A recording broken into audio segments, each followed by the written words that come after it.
नमस्कार। आज सुनिए मुंशी प्रेमचंद की लिखी कहानी खुदाई फौजदार। सेठ नानक चंद को आज फिर वही लिफाफा मिला और वही लिखावट सामने आई तो उनका चेहरा पीला पड़ गया। लिफाफा खोलते हुए हाथ और दिल दोनों कांपने लगे। खत में क्या है यह उन्हें अच्छी तरह मालूम था। इसी तरह के 2 खत पहले पा चुके थे। इस तीसरे खत में भी वही धमकियां थीं, इसमें उन्हें कोई संदेह नहीं था। पत्र हाथ में लिए हुए आकाश की ओर ताकने लगे। वह दिल के मजबूत आदमी थे। धमकियों से डरना उन्होंने नहीं सीखा था। मुर्दों से भी अपनी रकम वसूल कर लेते थे। दया या उपकार जैसी मानवीय दुर्बलताएं उन्हें छू भी नहीं गई थीं। नहीं तो महाजन कैसे बनते। उस पर धर्मनिष्ठ भी थे। हर पूर्णमासी को सत्यनारायण की कथा सुनते थे। हर मंगल को महावीर जी को लड्डू चढ़ाते थे। नित्य प्रति यमुना जी में स्नान करते थे और हर एकादशी को व्रत रखते और ब्राह्मणों को भोजन कराते थे। जब से घी में करारा मुनाफा होने लगा था, एक धर्मशाला बनवाने की फिक्र में थे। जमीन ठीक कर ली थी। उनके असामियों में सैकड़ों थवई और बेलदार थे जो केवल सूद में काम करने के लिए तैयार थे।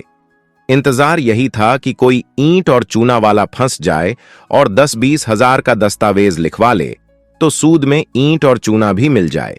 इस धर्मनिष्ठा ने उनकी आत्मा को और भी शक्ति प्रदान कर दी थी।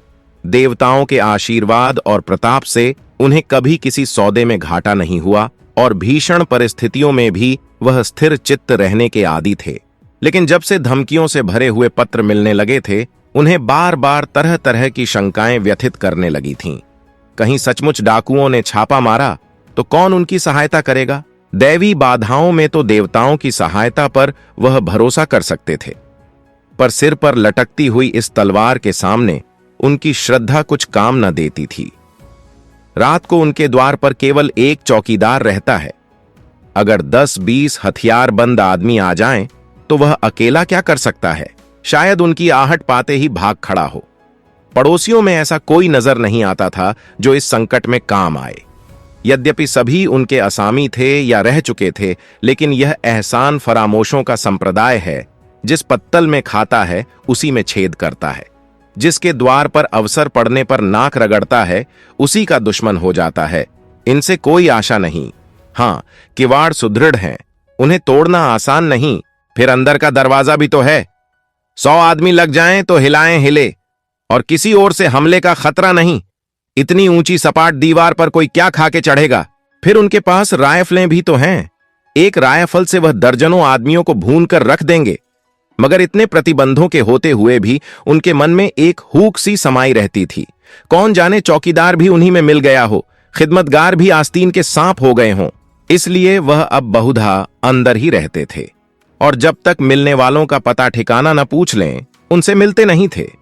फिर भी 2-4 घंटे तो चौपाल में बैठने ही पड़ते थे, नहीं तो सारा कारोबार मिट्टी में मिल जाता। जितनी देर बाहर रहते थे, उनके प्राण जैसे सूली पर टंगे रहते थे। उधर उनके मिजाज में बड़ी तब्दीली हो गई थी।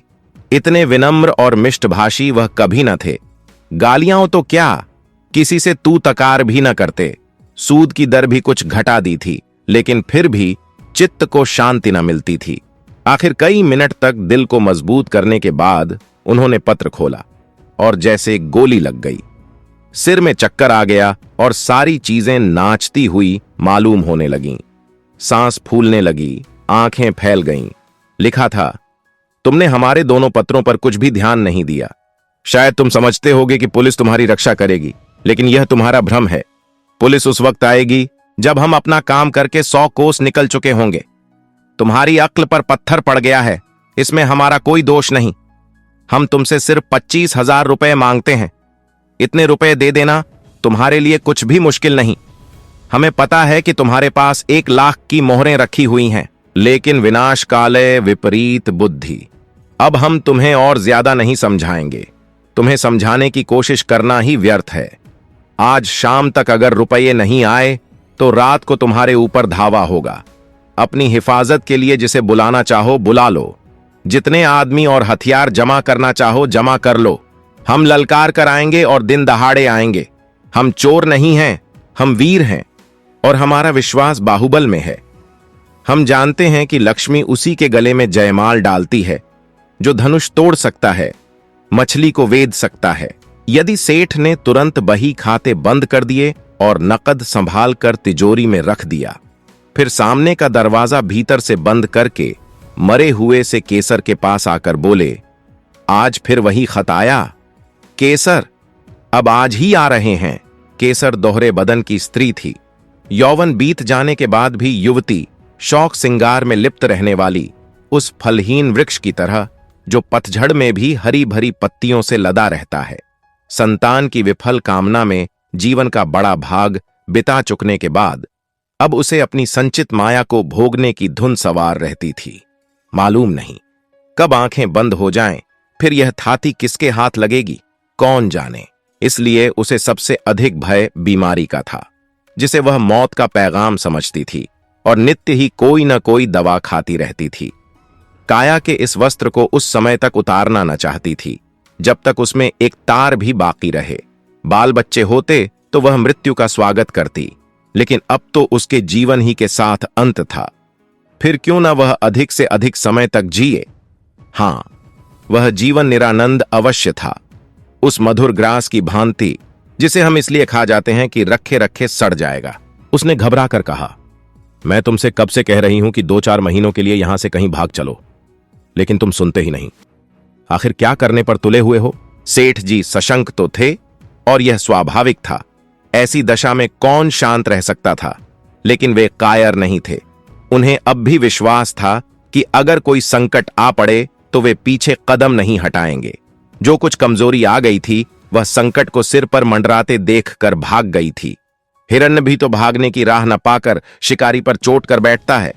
कभी कभी नहीं, अक्सर संकट पड़ने पर ही आदमी के जौहर खुलते हैं। इतनी देर में सेठ जी ने एक तरह से भावी विपत्ति का सामना करने का पक्का इरादा कर लिया था। डर क्यों? जो कुछ होना है वह होकर रहेगा। अपनी रक्षा करना हमारा कर्तव्य है, मरना जीना विधि के हाथ में है। सेठानी जी को दिलासा देते हुए बोले, तुम नाहक इतना डरती हो केसर, आखिर वे सब भी तो आदमी हैं। अपनी जान का मोह उन्हें भी है, नहीं तो यह कुकर्म ही क्यों करते। मैं खिड़की की आड़ से 10-20 आदमियों को गिरा सकता हूं। पुलिस को इत्तला देने भी जा रहा हूं। पुलिस का कर्तव्य है कि हमारी रक्षा करे। हम 10,000 सालाना टैक्स देते हैं। किस लिए? मैं अभी दरोगा जी के पास जाता हूं।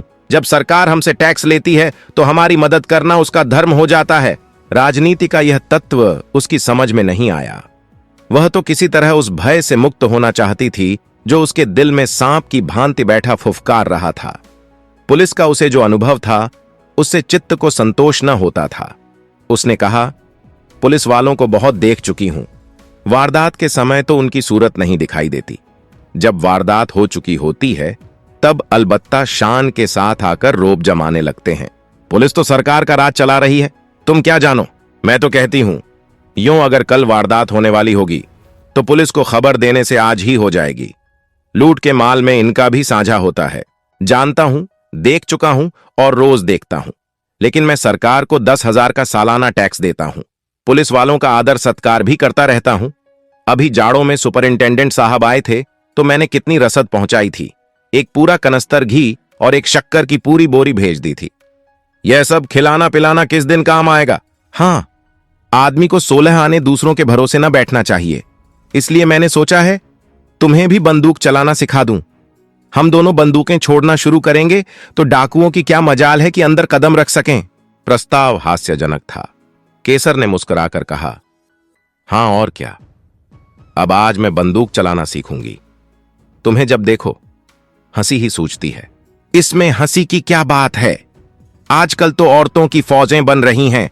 सिपाहियों की तरह औरतें भी कवायद करती हैं, बंदूक चलाती हैं, मैदानों में खेलती हैं। औरतों के घर में बैठने का जमाना अब नहीं है। विलायत की औरतें बंदूक चलाती होंगी, यहां की औरतें क्या चलाएंगी? हां, हाथ भर की जबान चाहे चला लें। यहां की औरतों ने बहादुरी के जो जो काम किए हैं उनसे इतिहास के पन्ने भरे पड़े हैं। आज दुनिया उन वृत्तांतों को पढ़कर चकित हो जाती है। पुराने जमाने की बातें छोड़ो, तब औरतें बहादुर रही होंगी। आज कौन बहादुरी कर रही हैं? वाह, अभी हजारों औरतें घर बार छोड़कर हंसते हंसते जेल चली गईं। ये बहादुरी नहीं थी? अभी पंजाब में हरनाथ कुंवर ने अकेले 4 सशस्त्र डाकुओं को गिरफ्तार किया और लाट साहब तक ने उसकी प्रशंसा की। क्या जाने वे कैसी औरतें हैं, मैं तो डाकुओं को देखते ही चक्कर खाकर गिर पड़ूंगी। उसी वक्त नौकर ने आकर कहा, सरकार, थाने से 4 कांस्टेबल आए हैं, आपको बुला रहे हैं। सेठ जी प्रसन्न होकर बोले, थानेदार भी हैं? नहीं सरकार, अकेले कांस्टेबल हैं, थानेदार क्यों नहीं आया? यह कहते हुए सेठ जी ने पान खाया और बाहर निकले। सेठ जी को देखते ही चारों कांस्टेबलों ने झुककर सलाम किया, बिल्कुल अंग्रेजी कायदे से, मानो अपने किसी अफसर को सैल्यूट कर रहे हों। सेठ जी ने उन्हें बेंचों पर बैठाया और बोले, दरोगा जी का मिजाज तो अच्छा है, मैं तो उनके पास आने वाला था। चारों में जो सबसे प्रौढ़ था, जिसकी आस्तीन पर कई बिल्ले लगे हुए थे, बोला, आप क्यों तकलीफ करते हैं, वह खुद ही आ रहे थे, पर एक बड़ी जरूरी तहकीकात आ गई, इससे रुक गए। कल आपसे मिलेंगे। जब से यहां डाकुओं की खबरें आई हैं, बेचारे बहुत घबराए हुए हैं। आपकी तरफ हमेशा उनका ध्यान रहता है। कई बार कह चुके हैं कि मुझे सबसे ज्यादा फिक्र सेठ जी की है। गुमनाम खत तो आपके पास भी आए होंगे। ने लापरवाही दिखाकर कहा, अजी, ऐसी चिट्ठियां आती ही रहती हैं, इनकी कौन परवाह करता है। मेरे पास तो 3 खत आ चुके हैं, मैंने किसी से जिक्र भी नहीं किया। कांस्टेबल हंसा, दरोगा जी को खबर मिली थी।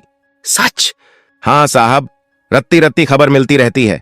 यहां तक मालूम हुआ है कि कल आपके मकान पर उनका धावा होने वाला है। तभी तो आज दरोगा जी ने मुझे आपकी खिदमत में भेजा, मगर वहां कैसे खबर पहुंची, मैंने तो किसी से कहा ही नहीं।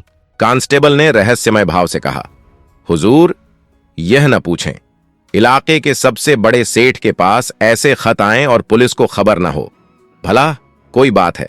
फिर ऊपर से बराबर ताकीद आती रहती है कि सेठ जी को शिकायत का कोई मौका न दिया जाए। सुपरिंटेंडेंट साहब की खास ताकीद है आपके लिए। और हुजूर, सरकार भी तो आप ही के बूते पर चलती है। सेठ साहूकारों की जान माल की सुरक्षा न हो तो कहां रहेगी। हमारे रहते कोई आपकी तरफ तिरछी नजर से भी देख सके, ऐसा होना असंभव है। लेकिन ये डाकू इतने साहसी और संख्या में इतने अधिक हैं कि थाने के बाहर उनका सामना करना मुश्किल हो गया है। दरोगा जी गारद मंगाने की योजना बना रहे थे, लेकिन ये हत्यारे एक ही जगह पर नहीं रहते।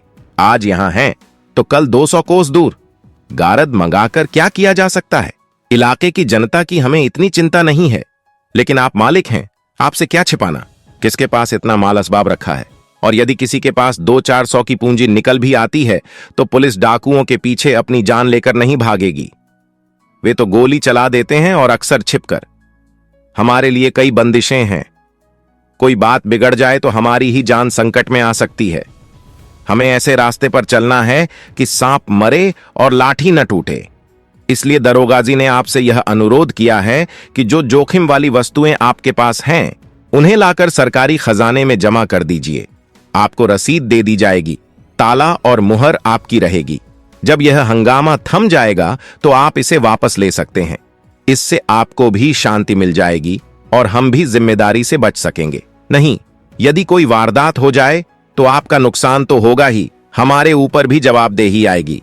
और ये जालिम केवल माल असबाब लेकर ही जान नहीं छोड़ते, वे खून भी करते हैं, घरों में आग लगाते हैं, औरतों की बेइज्जती भी करते हैं। आप तो जानते हैं, जो तकदीर में लिखा है वही होता है। आप एक ईमानदार आदमी हैं, डाकू आपका कुछ नहीं बिगाड़ सकते। पूरा कस्बा आपकी रक्षा के लिए तैयार है। आपका पूजा पाठ, धर्म कर्म खुदा खुद देख रहा है।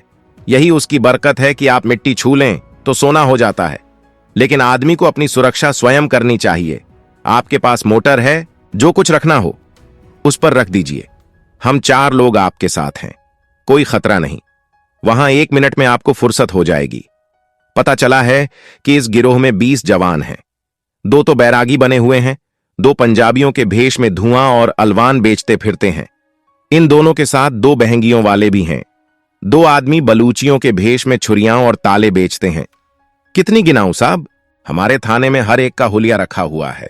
खतरे में आदमी का दिल कमजोर हो जाता है और वह ऐसी बातों पर विश्वास कर लेता है जिन पर शायद होश में न करता। जब किसी दवा से रोगी को लाभ नहीं होता तो हम दुआ, ताबीज, ओंझा और सयानों की शरण लेते हैं, और यहां संदेह का कोई कारण नहीं था। संभव है दरोगा जी का कोई स्वार्थ हो, लेकिन सेठ जी इसके लिए तैयार थे। अगर 200-400 बल खाने पड़े तो कोई बड़ी बात नहीं। ऐसे अवसर जीवन में आते ही रहते हैं और इस स्थिति में इससे बेहतर इंतजाम क्या हो सकता था, बल्कि इसे ईश्वरीय प्रेरणा मानना चाहिए। मान लें उनके पास 2-2 बंदूकें हैं, कुछ लोग मदद के लिए निकल ही आएंगे, लेकिन जान जोखिम में है। उन्होंने निश्चय किया कि दरोगा जी की इस कृपा से लाभ उठाना चाहिए। इन्हीं आदमियों को कुछ दे दिलाकर सारी चीजें निकलवा लेंगे। दूसरों का क्या भरोसा, कहीं कोई चीज उड़ा दें तो बस। उन्होंने इस भाव से कहा मानो दरोगा जी ने उन पर कोई विशेष कृपा नहीं की हो, वह तो उनका कर्तव्य था। उन्होंने यहां ऐसा प्रबंध किया था कि यदि ये सब आए तो उनके दांत खट्टे कर दिए जाते। पूरा कस्बा मदद के लिए तैयार था। सभी से मित्रता है, लेकिन दरोगा जी की योजना उन्हें पसंद आई। इससे वह अपनी जिम्मेदारी से मुक्त हो जाते हैं और उनके सिर से भी फिक्र का बोझ उतर जाता है। लेकिन अंदर से चीजें बाहर निकाल कर लाना उनके बूते की बात नहीं। आप लोगों की दुआ से नौकर चाकरों की कमी नहीं है, लेकिन किसकी नीयत कैसी है कौन जान सकता है। आप लोग कुछ मदद करें तो काम आसान हो जाएगा। हेड कांस्टेबल ने खुशी खुशी यह सेवा स्वीकार कर ली और कहा, हम सभी हुजूर के ताबेदार हैं, इसमें मदद की कोई बात नहीं है। हम सरकार से वेतन लेते हैं, यह सही है, लेकिन देने वाले तो आप ही हैं। आप केवल सामान हमें दिखा दीजिए, हम बात की बात में सारी चीजें निकाल लेंगे। हुजूर की सेवा करेंगे तो कुछ इनाम इकराम मिलेगा ही। तनख्वाह से गुजारा नहीं होता सेठ जी। आप लोगों की दया न हो तो एक दिन भी निभाना मुश्किल हो जाता है। 15-20 रुपये में क्या होता है, हमारे लिए तो इतना भी पूरा नहीं पड़ता।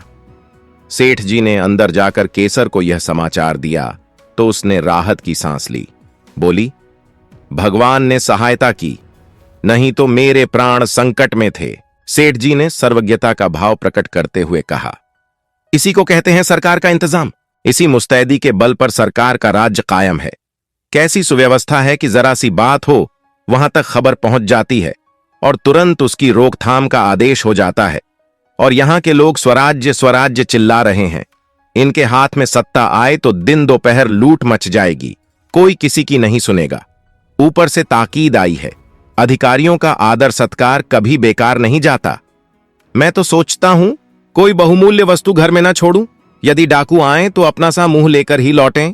केसर ने मन ही मन प्रसन्न होकर कहा, कुंजी उनके सामने फेंक देना कि जो चीज चाहो निकाल लो।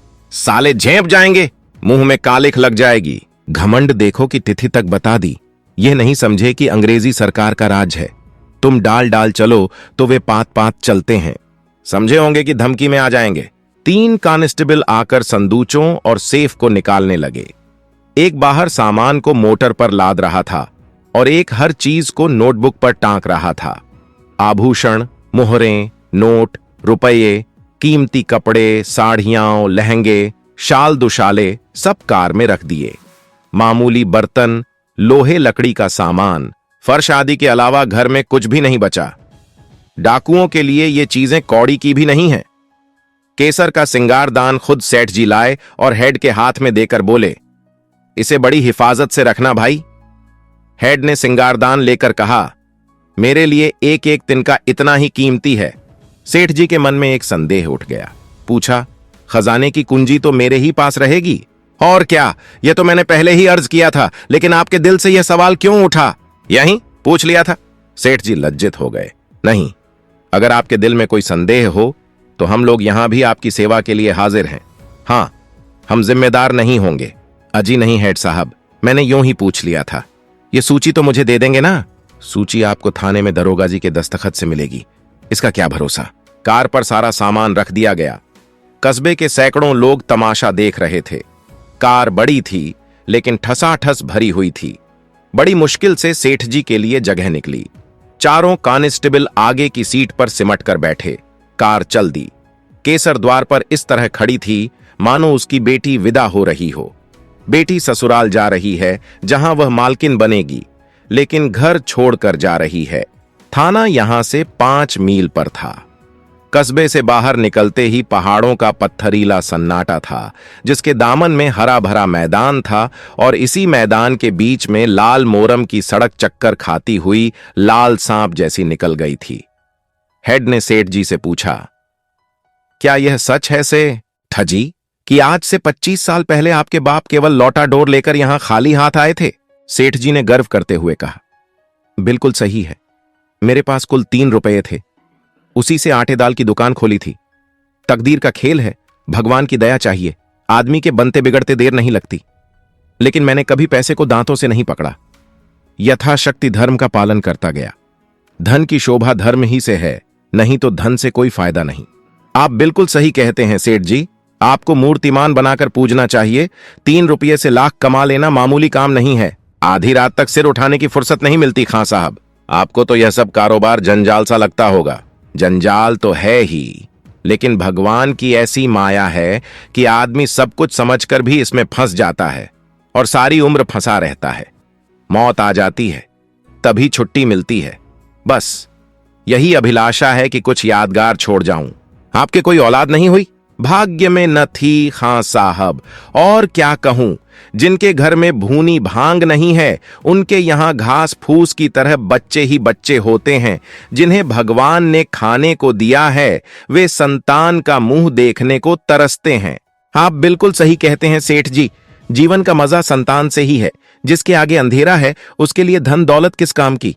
ईश्वर की यही इच्छा है तो आदमी क्या करे। मेरा बस चलता तो माया जाल से निकल भागता। खां साहब, एक क्षण भी यहां न रहता, कहीं तीर्थ स्थान में बैठकर भगवान का भजन करता। लेकिन करूं क्या, मायाजाल तोड़े नहीं टूटता। एक बार दिल मजबूत करके क्यों नहीं तोड़ देते? सब उठाकर गरीबों को बांट दीजिए। साधु संतों को नहीं, न मोटे ब्राह्मणों को, बल्कि उन लोगों को जिनके लिए यह जीवन बोझ हो रहा है और जिनकी यही एक आरजू है कि मौत आकर उनकी विपत्ति का अंत कर दे। इस मायाजाल को तोड़ना आदमी का काम नहीं है खां साहब। भगवान की इच्छा होती है तभी मन में वैराग्य आता है। आज भगवान ने आपके ऊपर दया की है। हम इस मायाजाल को मकड़ी के जाले की तरह तोड़कर आपको आजाद करने के लिए भेजे गए हैं। भगवान आपकी भक्ति से प्रसन्न हो गए हैं और आपको इस बंधन में नहीं रखना चाहते, जीवन मुक्त कर देना चाहते हैं। ऐसी भगवान की दया हो जाए तो क्या पूछना खां साहब। भगवान की ऐसी ही दया है सेठ जी, विश्वास मानिए। हमें इसीलिए उन्होंने मृत्यु लोक में तैनात किया है। हम कितने ही मायाजाल के कैदियों की बेड़ियां काट चुके हैं। आज आपकी बारी है। सेठ जी की नाड़ियों में जैसे रक्त का प्रवाह बंद हो गया। सहमी हुई आंखों से सिपाहियों को देखा, फिर बोले, आप बड़े हंसोड़ हैं खां साहब। हमारे जीवन का सिद्धांत है कि किसी को कष्ट मत दो, लेकिन ये रुपये वाले कुछ ऐसे औंधी खोपड़ी के लोग हैं कि जो उनका उद्धार करने आता है उसी के दुश्मन हो जाते हैं। हम आपकी बेड़ियां काटने आए हैं, लेकिन अगर आपसे कहें कि यह सब जमा जत्था और लता पता छोड़कर घर की राह लीजिए तो आप चीखना चिल्लाना शुरू कर देंगे। हम वही खुदाई फौजदार हैं जिनके इत्तलाई खत आपके पास पहुंच चुके हैं। सेठ जी मानो आकाश से पाताल में गिर पड़े। सारी ज्ञानेंद्रियां जवाब दे गईं और इसी मूर्छा की स्थिति में वह मोटर कार से नीचे फेंक दिए गए और गाड़ी चल पड़ी। सेठ जी की चेतना जाग गई। बदहवास होकर गाड़ी के पीछे दौड़े। हुजूर, सरकार, तबाह हो जाएंगे, दया कीजिए, घर में एक कौड़ी भी नहीं है। हेड साहब ने खिड़की से बाहर हाथ निकाला और 3 रुपये जमीन पर फेंक दिए। मोटर की चाल तेज हो गई। सेठ जी सिर पकड़कर बैठ गए और विक्षिप्त नेत्रों से मोटर कार को देखा, जैसे कोई शव स्वर्गारोही प्राण को देखे। उनके जीवन का स्वप्न उड़ चला था। मुंशी प्रेमचंद की कहानी खुदाई फौजदार से हमें कई महत्वपूर्ण शिक्षाएं मिलती हैं। सबसे पहले यह कहानी हमें सिखाती है कि जीवन की कठिन परिस्थितियों और संघर्षों के बावजूद व्यक्ति को अपने आदर्शों और नैतिकताओं को बनाए रखना चाहिए। सेठ जी की कहानी उनके संघर्ष और मेहनत की दास्तान है, जिसमें उन्होंने हर कठिनाई का सामना करते हुए भी धर्म और नैतिकता का पालन किया। कहानी में यह भी दिखाया गया है कि शक्ति और धन का अत्यधिक प्रयोग समाज और व्यक्तित्व को कितना प्रभावित कर सकता है। सेठ जी ने अपनी मेहनत और ईमानदारी से धन अर्जित किया, लेकिन जैसे ही उन्हें धन की शक्ति का एहसास हुआ, वह दूसरों के लिए कष्ट का कारण बन गए। यह हमें चेतावनी देती है कि धन और शक्ति का दुरुपयोग मानवता को हानि पहुंचा सकता है और इसके विपरीत धन और शक्ति का सही उपयोग समाज के उत्थान के लिए होना चाहिए। कहानी की एक और महत्वपूर्ण सीख यह है कि मानव स्वभाव में कभी-कभी अंधविश्वास और भय भी समा जाता है, जो व्यक्ति की स्वतंत्रता और अधिकारों को प्रभावित कर सकता है। सेठ जी का भय और अंधविश्वास उनकी स्थिति को और भी कठिन बना देता है, जबकि खुदाई फौजदार की भूमिका और उसके द्वारा किए गए संवाद यह दर्शाते हैं कि सच्चाई और ईमानदारी से ही किसी भी समस्या का समाधान निकाला जा सकता है।